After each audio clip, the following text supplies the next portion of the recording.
നമ്മൾ first business ഒരു വിഷയമാണ്. ബിസിനസ് സ്റ്റഡീസ് കൊമേഴ്സ് എന്ന് പറയുന്നത്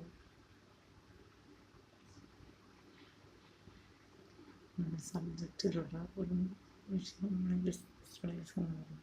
ബിസിനസ് സ്റ്റഡീസ് എന്നൊരു വിഷയം പാടാമെന്ന് എല്ലാവരുടെ മനസ്സിലായത്. ആ ബിസിനസ് സ്റ്റഡീസ് പാടുന്ന വിഷയമാണ്. ബിസിനസ് സ്റ്റഡീസ് എന്ന് പറയുന്നത് ഒരു ബിസിനസ്സിനെ കുറിച്ചുള്ള സ്റ്റഡി. ഇപ്പോൾ ഇൻഷുറൻസ് എന്നും പറഞ്ഞാൽ നമുക്ക് ലൈഫ് ഇൻഷുറൻസ് പോളിസി എന്ന് പറയുന്ന ഒരു ബിസിനസ് ഉണ്ട്. അതിനകത്ത് എങ്ങനെയാണ് നമ്മൾ ഇൻഷുറൻസ് പോകുന്നത്, നമുക്ക് തന്നെ അസുഖം വരുമ്പോൾ പൈസ കിട്ടും. ഇനിയിപ്പോൾ അത് ആരുടെ പേരിലാണ് ഇൻഷുറൻസ് എന്ന് വെച്ചാൽ അവർ മരിച്ചു പോയിട്ടുണ്ടെങ്കിൽ, പ്രത്യേകിച്ച് അപകടം മരണമാണെങ്കിൽ ഇൻഷുറൻസ് ഇരട്ടി കിട്ടും.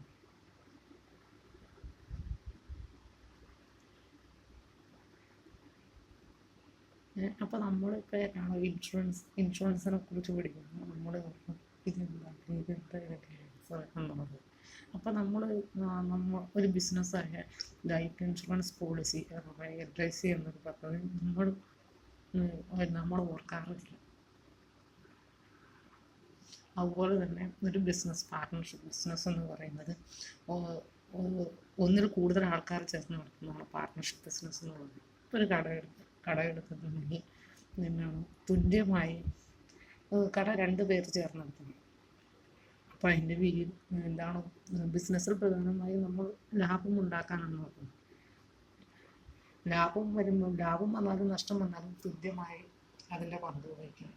ഇപ്പോൾ ഒരാൾക്കൊരു ബിസിനസ് നടത്തി 10,000 രൂപ കിട്ടിയെങ്കിൽ 5,000 രൂപ 5,000 രൂപ നടത്തിയാൽ 2 പേർ ചേർന്നാണ് നടത്തിയത്. 2 പേർ ചേർന്ന് നടത്തിയപ്പോൾ 10,000 രൂപ കിട്ടിയെങ്കിൽ ഒരാൾക്ക് 5,000, അടുത്തയാൾക്ക് 5,000 തുല്യമായി.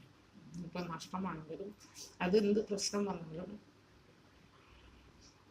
ആ പാർട്ട്നേഴ്സ് തമ്മിൽ ലാഭമാണെങ്കിലും നഷ്ടമാണ്. ഒരു പ്രശ്നം വന്നാലും ഒരുമിച്ച്. അതുപോലെ ബിസിനസ്സിന് ഇപ്പോൾ കച്ചവടം ഞാൻ പറയുന്നത് 10,000 രൂപ കിട്ടിയെങ്കിൽ 5,000 രൂപ ഒരാളും 5,000 രൂപ എടുത്ത് 50-50. അപ്പോൾ പാർട്ട്ണർഷിപ്പ് ബിസിനസ് എന്ന് പഠിക്കുമ്പോൾ അതെന്താണെന്ന് പോലും ചിലർ നിന്നടത്ത് നിന്ന് വാദിക്കുന്നു. ക്ലാസ്സിൽ വെച്ചാണെങ്കിൽ ഇതെന്താണ് പാർട്ട്ണർഷിപ്പ് ബിസിനസ് എന്ന്. ഇനിയിപ്പോൾ വീട്ടിൽ ചെന്നാലും വീട്ടിലുള്ളവരോട് ചോദിക്കുമ്പോൾ പോലും അവർ ചിലപ്പോൾ പാർട്ട്ണർഷിപ്പ് ബിസിനസ് ഉള്ളവരായിരിക്കും. അതായിരിക്കും ചിലപ്പോൾ അവരുടെ ജോലി. പക്ഷേ അതെന്താണ് ഏതാണ് എന്ന് അതിൻ്റെ ഉത്തരം എന്താണെന്ന് ചോദിച്ചാൽ അവർ പറയും ഞങ്ങൾക്ക് അറിയാൻ പാടില്ലെന്ന് പറയും. അവർ ചെയ്യുന്നത് തന്നെയാണ്. അതുപോലെ തന്നെ LIC അതിൻ്റെ ജോലിയുള്ളവരും ഉണ്ടാവും, LIC ഏജൻറ്റുമാർ കുടുംബത്തിലുള്ളവർ. പക്ഷെ നമ്മൾ ഇൻഷുറൻസിൻ്റെ ഇത് ചോദിക്കുമ്പോൾ അതെങ്ങനെയാണെന്ന് ചോദിക്കുമ്പോൾ അവർ പറയും ഞങ്ങൾക്ക് അതിൻ്റെ ആൻസർ അറിയാൻ പാടില്ല. എന്നാൽ അവർ ചെയ്യുന്നതാണ്, പക്ഷെ അവർ അറിയില്ലെന്ന്.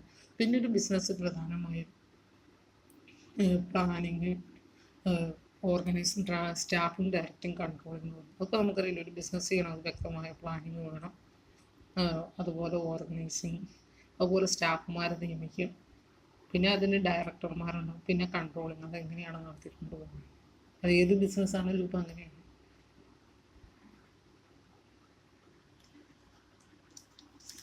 പ്രത്യേകിച്ച് ഒരു ഓഫീസ് സംബന്ധപരമായ ബിസിനസ്. അതായത് ഏത് ബിസിനസ് തുടങ്ങുന്നതിനും വ്യക്തമായ പ്ലാനിങ്, കൺട്രോളിങ് വേണം. പിന്നെ ഡയറക്ടർമാരെയൊക്കെ നിയമിക്കുക എന്ന് പറയുമ്പോൾ ഓഫീസ് സംബന്ധപരമായ ജോലി.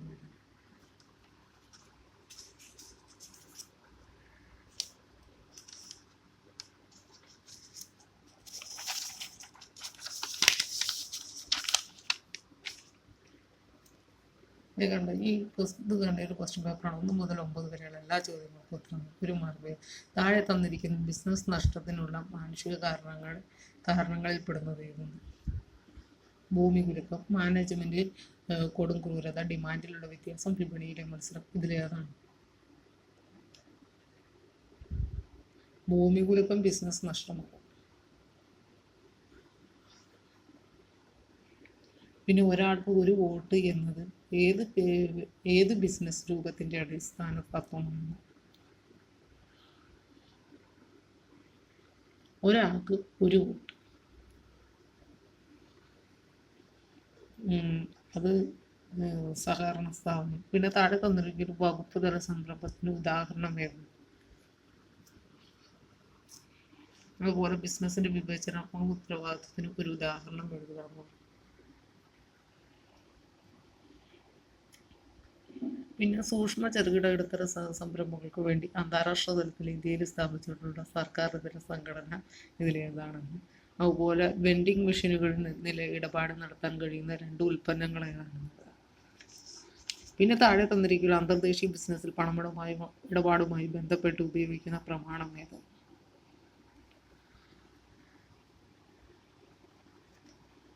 അതെന്താ? Certificate of original certificate of.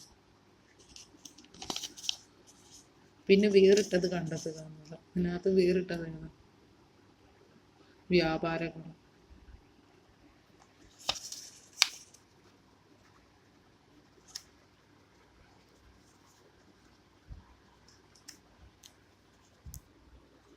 അതുപോലെ 10 മുതൽ 16 വരെയുള്ള ചോദ്യങ്ങളിൽ ഏതെങ്കിലും 6 ഉത്തരം എഴുതുക. 2 മാർക്ക് വീതമുണ്ട്. ഫ്രാഞ്ചൈസിങ് എന്നാൽ എന്ത്? ചീഫ് ജാക്സ് ആരാണ്? അതുപോലെ ITR, GTR എന്നിവ തമ്മിൽ വേർതിരിക്കും. പിന്നെ അനുവും വർഗീസും ഒരു ബിസിനസ് സ്ഥാപനത്തിൽ ഒരേ ജോലി ചെയ്യുന്നവരാണ്. അനുവിന് ദിവസവും 500 രൂപ വീതം, വർഗീസിന് 750 രൂപ വീതം വേതനം നൽകുന്നു. മാനേജ്മെന്റിന്റെ ഈ പ്രവൃത്തി ശരിയാണ്. എന്തുകൊണ്ട്? അനുവും വർഗീസും ഒരു ബിസിനസ് സ്ഥാപനത്തിൽ ഒരേ ജോലി ചെയ്യുന്നവർ. അപ്പൊ അനുവിന് ദിവസവും 500 രൂപ വീതം കൊടുക്കും, വർഗീസിന് 750 രൂപ വീതമാണ് വേതനം നൽകുന്നത്. മാനേജ്മെന്റ് ഈ പ്രവൃത്തി അതൊരു തെറ്റാണ്. കാരണം തുല്യ ജോലിക്ക് തുല്യ വേതനമാണ്. ഒരാൾക്ക് 750 രൂപ, ഒരാൾക്ക് 500 രൂപയും കൊടുക്കുമ്പോൾ അതൊരു തെറ്റാണ്. തുല്യ ജോലിക്ക് കറക്റ്റായ ജോലി, ഒരേ സ്ഥാപനത്തിൽ ഒരേ ജോലി ചെയ്യുന്നവർക്ക് ഒരേ അളവിലാണ് ശമ്പളം കൊടുക്കുന്നത്. നമ്മൾ പഠിച്ചിട്ടില്ലേ, തുല്യ ജോലിക്ക് തുല്യ വേതനം. അപ്പൊ ഇതിന് 750 രൂപ, വർഗീസിന് 750 രൂപ കൊടുത്തിട്ടുണ്ട്. അനുവിന് തീർച്ചയായും 750 തന്നെ കൊടുക്കും.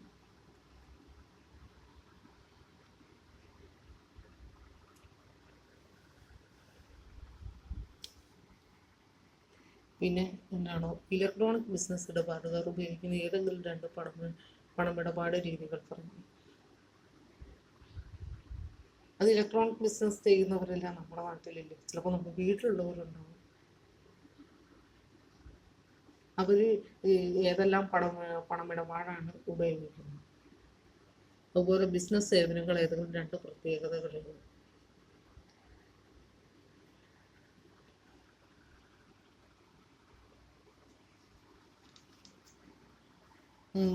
അതുപോലെ 17 മുതൽ 21 വരെയുള്ള ക്വസ്റ്റ്യൻ. ഇതിൽ ഏതൊക്കെ 4 എഴുതുന്നത്? ബിസിനസ് റിസ്ക് എന്നാൽ എന്ത്? റിസ്ക് ഏറ്റെടുക്കുന്നതിന് ബിസിനസ്സുകാരന് ലഭിക്കുന്ന പ്രതിഫലം. റിസ്ക് എന്ന് വെച്ചാൽ അറിയാം, റിസ്ക് ഭാരപ്പെട്ട പണി, ഭാരപ്പെട്ട ചുമതല ലഭിക്കുന്ന പ്രതിഫലം. ഭാരപ്പെട്ട ജോലി ഏറ്റെടുത്തിട്ടുണ്ടെങ്കിൽ അതനുസരിച്ചുള്ള ശമ്പളം, കൂടുതൽ ശമ്പളം. കാരണം അയാൾ ചെയ്യുന്ന അത്രയും ഭാരപ്പെട്ട ജോലി, എന്നുവെച്ചാൽ അത്രയ്ക്ക് പാടുള്ള ജോലി, എളുപ്പമുള്ള ജോലി. അപ്പം അതനുസരിച്ചാണ് ശമ്പളം. പൊതു കോർപ്പറേഷന്റെ ഏതെങ്കിലും 3 പ്രത്യേകതകൾ വിവരിക്കുക. അന്തർദേശീയ വ്യാപാരത്തിനുള്ള ഏതെങ്കിലും 3 കാരണങ്ങൾ. ജില്ലാ വ്യവസായ കേന്ദ്രങ്ങളെ പറ്റി ഒരു കുറിപ്പ് തയ്യാറാവും. പിന്നെ പബ്ലിക് വെയർ ഹൗസുകൾ, ബോണ്ടഡ് വെയർ ഹൗസുകൾ എന്നിവ വേർതിരിക്കുക. പബ്ലിക് എന്ന് പറയുമ്പോൾ തന്നെ എല്ലാവരും. പിന്നെ 22 മുതൽ 25 വരെയുള്ള ചോദ്യത്തിന് ഏതെങ്കിലും 3 ഉത്തരം. താഴെ തന്നിരെ കുറിച്ച് ഇതിനെക്കുറിച്ച് ലഘുകുറിപ്പ് തയ്യാറാക്കാൻ. HUF കൂട്ടുകുടുംബ ബിസിനസ്, ഹിന്ദു കൂട്ടുകുടുംബ business, partnership deed. Partnership deed എന്ന് വെച്ചാൽ ഞാൻ നേരത്തെ പറഞ്ഞ 2 അതിൽ കൂടുതലോ ആൾക്കാർ ചേർന്ന് നടത്തുന്ന ബിസിനസ്. അതിന് തുല്യ പങ്കുമാണ്, ലാഭമായാലും നഷ്ടമായാലും തുല്യമായി. എന്തെങ്കിലും ഒരു പ്രശ്നം വന്നാലും ഒരുമിച്ച് നിന്ന് നേരിടും. അത് നമ്മുടെ നാട്ടിലുണ്ടല്ലോ പാർട്ണർഷിപ്പ് ബിസിനസ്, 2 അതിൽ കൂടുതലോ പേർ ചേർന്ന് നടത്തുന്ന ബിസിനസ്.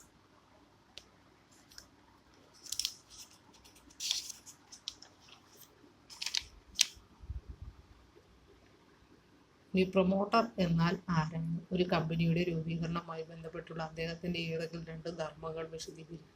അതുപോലെ ഓഹരിയും കടപ്പത്രവും തമ്മിലുള്ള 4 വ്യത്യാസങ്ങൾ എഴുതുക. ഇന്ത്യയിൽ ചെറുകിട സംരംഭങ്ങൾ നേരിട്ട ഏതെങ്കിലും 4 പ്രധാന പ്രശ്നങ്ങൾ വിശദീകരിക്കുക. പിന്നെ ചേരുംപടി ചേർക്കുക. മിൽമ ബേക്കറി വിമല ബ്രെഡ് കമ്പനിയിൽ നിന്നും 1000 പാക്കറ്റ് ബ്രെഡിന് ഓൺലൈനിലൂടെ ഓർഡർ നൽകും. പിന്നെ മിൽമ ബേക്കറിയുടെ മാനേജർ ഫ്ലിപ്കാർട്ടിലൂടെ ഒരു മൊബൈൽ ഫോൺ വാങ്ങി. ഇതൊക്കെ നമ്മൾ വാങ്ങിക്കുന്നത്. മിൽമ ബേക്കറി അവരുടെ തൊഴിലാളികൾക്ക് ബാങ്ക് അക്കൗണ്ട് മുഖാന്തരം ശമ്പളം നൽകുന്നു. മിൽമ ബേക്കറി അവരുടെ നികുതി ഓൺലൈൻ മുഖാന്തരം നൽകുന്നു.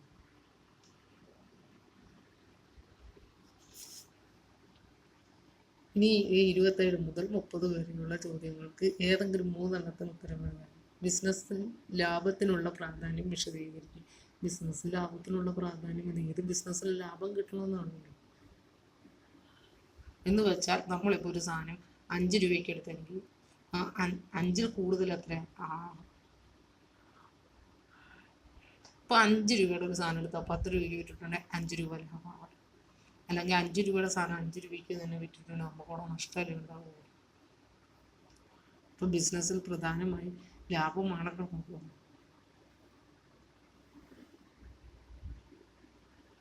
അല്ലെങ്കിൽ പിന്നെ നമ്മളൊരു ബിസിനസ് ചെയ്യുന്നുണ്ട്. നമ്മൾ ബിസിനസ് ചെയ്യുന്നുണ്ടെങ്കിൽ നമുക്ക് പൈസ ഉണ്ടാക്കാൻ വേണ്ടി ചെയ്യുമ്പോൾ നമ്മൾ കുറഞ്ഞ വിലക്ക് സാധനങ്ങളെടുത്ത് കൂടിയ വിലയ്ക്ക് വിൽക്കാനാണ്.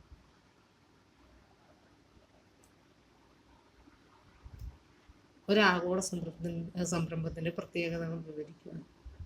അതുപോലെ ഈ പ്രമാണത്തെ ഒരു ജോയിന്റ് സ്റ്റോക്ക് കമ്പനിയുടെ ചാർട്ടർ, ഭരണഘടന എന്നെല്ലാം അറിയപ്പെടുന്നു. പ്രമാണം തിരിച്ചറിയുക. ഇതിന്റെ ഉള്ളടക്കം വിശദീകരിക്കും.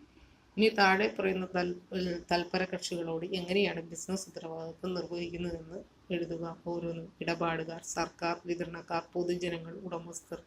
ഇത് നമുക്ക് അറിയാവുന്നതല്ലേ. ഒരു ബിസിനസ്സിന്റെ മെയിൻ ആൾക്കാരാണ് ഉടമസ്ഥർ എന്ന് പറയുന്നത്. ആ ബിസിനസ് ആരാണോ ഇതെടുക്കുന്നത് അതിന്റെ മാനേജർ.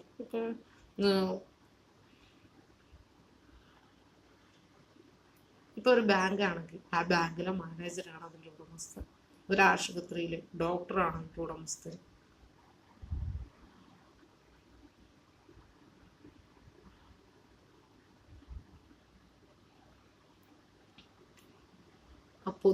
പൊതുജനങ്ങൾ എന്ന് പറഞ്ഞാൽ ആൾക്കാർ. വിതരണക്കാർ, ആർക്കാണോ വിതരണം ചെയ്ത് വിതരണക്കാർ. അതുപോലെ സർക്കാർ ചില ജോലിക്കൊക്കെ സർക്കാരാണ് ശമ്പളം. പിന്നെ ഇടപാടുകൾ.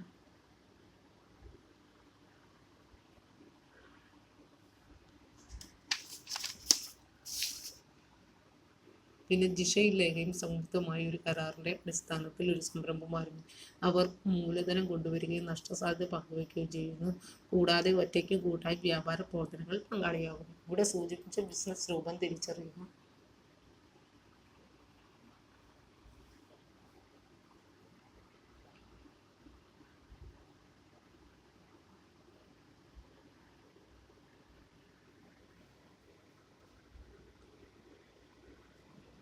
പിന്നെ ഇതിൻ്റെ ഏതെങ്കിലും 4 ഗുണവും 3 ദോഷവും. അതുപോലെ ഉപഭോക്തൃ വസ്തുക്കൾ കൈകാര്യം ചെയ്യുന്ന വലിയ ചെറുകിട ബിസിനസ് സ്ഥാപനമാണ് സൂപ്പർ മാർക്കറ്റ് നമ്മൾ കണ്ടിട്ടുണ്ടല്ലോ. ഇവയുടെ പ്രത്യേകതകൾ വിവരിക്കുക. ഇവയുടെ ഏതെങ്കിലും 4 ഗുണങ്ങളും 4 ദോഷങ്ങളും എഴുതുക. സൂപ്പർ മാർക്കറ്റിൽ പ്രധാനമായും ലാഭത്തിനാണ് സാധനങ്ങൾ കിട്ടുന്നത്. ഇപ്പോൾ പിന്നെ ഒന്നെടുത്താൽ ഒന്ന് ഫ്രീ ആണ്.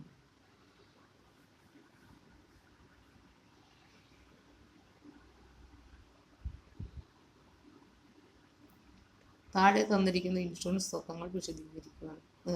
പിന്നെ സമീപസ്ഥ കാരണം, ഉത്തമ വിശ്വാസം, നഷ്ട ലഘൂകരണം, വീതാംശം. ഒരു ബിസിനസ് സ്റ്റഡീസിൻ്റെ ക്വസ്റ്റ്യൻ പേപ്പറാണ്. അപ്പോൾ ഇത് ഒരു ബിസിനസ് സ്റ്റഡീസ് എന്ന് പറഞ്ഞിട്ടുണ്ടെങ്കിൽ ബിസിനസ്സിനെ കുറിച്ചുള്ള സ്റ്റഡി, ബിസിനസ്സിനെ കുറിച്ച് പഠിക്കുന്നു, അതാണ് ബിസിനസ് സ്റ്റഡീസ് എന്ന് പറഞ്ഞത്. ഏതൊരു ബിസിനസ്സിൽ ലാഭം ഉണ്ടാകും, നഷ്ടം ഉണ്ടാകും. പക്ഷെ നമ്മൾ ലാഭം ഉണ്ടാക്കാനാണ് നോക്കുന്നത്, നഷ്ടം ഉണ്ടാക്കാനാണ് നോക്കുന്നത്. പക്ഷെ ബിസിനസ്സിൽ ലാഭം ഉണ്ടാകും, നഷ്ടം ഉണ്ടാകും. അപ്പോൾ വിവിധ തരം ബിസിനസ്സിനെ കുറിച്ച് പഠിക്കുന്ന സ്റ്റഡിയാണ് ബിസിനസ് സ്റ്റഡീസ് എന്ന് പറയുന്നത്. നമ്മുടെ നാട്ടിൽ ഒരുപാട് ബിസിനസ് ഉണ്ട്, ഒരുപാട് ജോലിയുള്ളവരില്ല. അങ്ങനെയുള്ള ജോലിയെല്ലാം കുറിച്ച് പഠിക്കുന്നതാണ് ഈ ബിസിനസ് സ്റ്റഡീസ് എന്ന് പറയുന്നത്, ബിസിനസ്സിനെ കുറിച്ചുള്ള പഠനം.